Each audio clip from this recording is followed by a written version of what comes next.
After claiming the best Friday of the season, Pecco Bagnaia secured the second place in Saturday practice, then fourth in qualifying.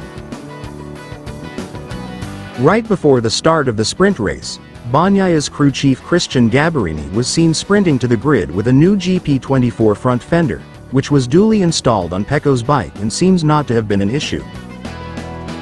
Nonetheless, the reigning world champion was shocked by an incident that cost him immediately after the red lights went out, with the front wheel of the number 1 Ducati Desmosedici leaping into the air, and rear spinning, as his position dropped to 10th place after the turn 1.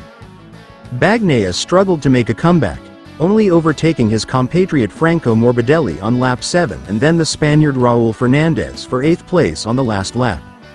In the sprint race, Bagnaia chose the medium front and soft rear tire combination, like the other riders had on the grid.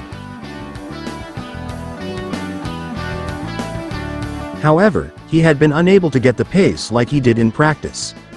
Interestingly, teammate Enea Bastianini, who finished P6, spoke of similar rear grip issues. At the start the rear started to spin, then I had a wheelie, so I had to retake the clutch and was in 7th position.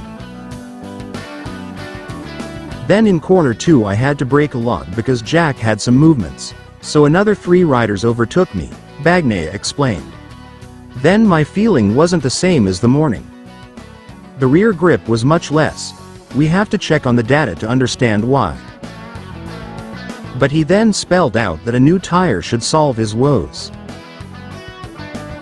Tomorrow we will not change anything on the setting because my feeling was too worse to say the problem was the setting. So we will change just the rear tire and I think everything will be okay. The target and pace before the race was to fight for the podium. The target tomorrow will be the same. Bagnaia's sprint misery mean he has slipped 39 points behind title leader Jorge Martin, who started the race 2 places behind him on the grid but was able to join Maverick Viñales and Marc Marquez on the podium.